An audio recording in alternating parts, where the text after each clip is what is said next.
today I'm talking about the Alfa Romeo team, which is also known as the Red Bull Oracle Racing. It's a Formula One team, and they're known for currently right now getting on their third World War record. So today my intention is to inform you guys of the 4 conditions of the F1 Oracle Red Bull team: preliminary stages, the engineering talent behind the team, the principal and also the current drivers and the past drivers. So first, let's talk about the history of it. Red Bull, as you guys know, are more familiar with the energy drinks. Ferrari is also a really big pioneer of F1, along with teams like Mercedes and Alfa Romeo. So in order to be a part of F1, you have to have a team. That's what Red Bull did.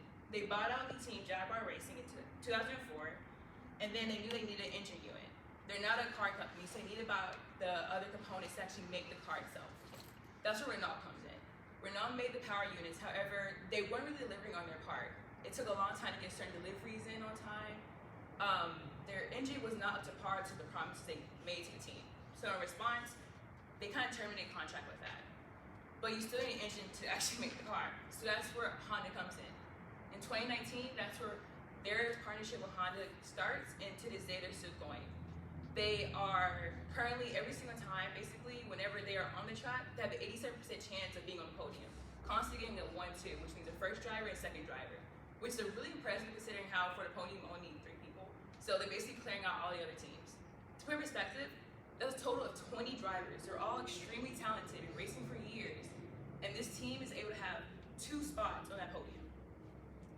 Another challenge coming to this team is that they have to start a new culture. Teams like Ferrari has been there since Red Bull has, well before Red Bull has even started. So they have to start their own culture, their own ideas, and basically set themselves apart, which I think personally they have. So I discussed the preliminary stages of the team, and now I discuss the engineering excellence. Obviously, you need some engineers to make a car. You can't just have anyone off the street. This is where Adrian Newey, the Chief Technology Officer, comes in. He has to make sure the FIA, which is like the regulating body of F1, approves of all the changes they're making, which means he has to make sure certain parts up to regulation, it's safe for the drivers because you're not the only one on there. There's a total of 6 teams on this one track, and then you have to also consider, it started with 6 and then went into 10. So it's 10 teams, and then for 10 teams, there's 2 drivers for each. It's a total of 20 cars going over 200 miles per hour with sometimes on an average of 16 curves on each track. Then you have Paul McConnell, who is a chief engineer. What he does, he's over each and every single part of the engineering team. Aero, and they also make sure that it minimizes the drag, which makes it easier for the car. These cars are extremely light, so you have to be able to make sure you have a good relationship and a good balance between the science and the physics of the car. So we talk about the aerodynamics, I'll go into more detail about that. As I stated earlier, you have to worry about the drag. These cars are going extremely fast with sharp turns. You're not going to be able to completely do a clean brake and stop. We've seen that sometimes in other races, where sometimes the drivers are forced to control their cars, which can be very life-threatening, dangerous to other racers. So you have to worry about also generating downforce, and what that does is make sure that these cars have a lot of wings on them, which helps the airflow between the car. So if it's an imbalance in the air force, the car may be able to lift up, which is extremely possible, happened a number of times. I also have it quite a bit in this year's Australia Grand Prix, where a number of cars are basically, in a way, kind of lifting up a couple times off the ground because of the slick of the track and also the speeds they're going. And then you have to worry about the engine design. These engines can produce 5 times the amount of horsepower than your average car, which is pretty impressive considering how, once again, they're on one track with an average of 15 curves and 20 other cars. They're all hungry for that one spot on the podium. That spot to be able to say, I'm the world champion. So I discussed engineering excellence, and then I also talk about the leadership and culture of the team. So currently, the current principal of the Red Bull Oracle team is Christian Horner. One of his quotes is, "Here at Red Bull, we focus on generating spirit, culture, and altitude with a commitment to win races," which might sound really generic. When you think about Red Bull, how some are a really small and young team compared to the other teams, they have done exactly that.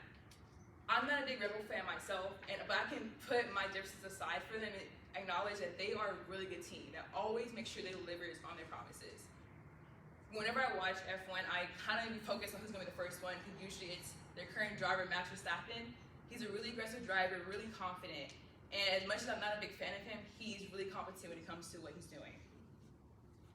Another thing about it is that Christian knew that since they are a relatively young team, granted they're about like around 20-ish years old, but compared to other teams that's been here for like decades, that's pretty young for them. So they knew they had to make sure they separate themselves apart. When they're first starting off, they faced a number of issues. Again, they're not a car company. They don't have the warehouse and manpower to make their own power units and other things. But they were able to overcome that. And right now, their driver, Max Verstappen, has won his third world title. So Christian Horner, he is an Englishman. He is the current principal and CEO of Red Bull. While he was racing, he won 4 consecutive driver championships, which is pretty impressive. So the final conditions is the drivers. These are men that are behind these cars. The first one I'll talk about is Sebastian Vettel. He is currently not racing right now, but he was racing for 10 years. And within those 10 years, he had a 4-time championship. He's known for being a calm driver, not as aggressive as the next driver I'm talking about, which is going to be Max Verstappen. He's a German man. I like Sebastian Vettel. Some people it's kind of controversial. Depending on any sport, there's people you like and don't like. But I like him because of the fact that he was always very confident on the track, no matter what. And he always delivered, in my opinion. The next one I have is Max Verstappen. He is one of the youngest drivers on the track. He has just recently been declared that he won his 3rd world title in the Qatar racing. He is known to be more aggressive, and he's currently focusing on winning more races. So with the intention of today, I wanted to sit there and tell you the 4 conditions: the purchasing of the team, engineering talent, dynamics of leadership, and also the drivers. So hopefully next time you look at F1, you guys kind of remember that, oh wow, this bull game this means.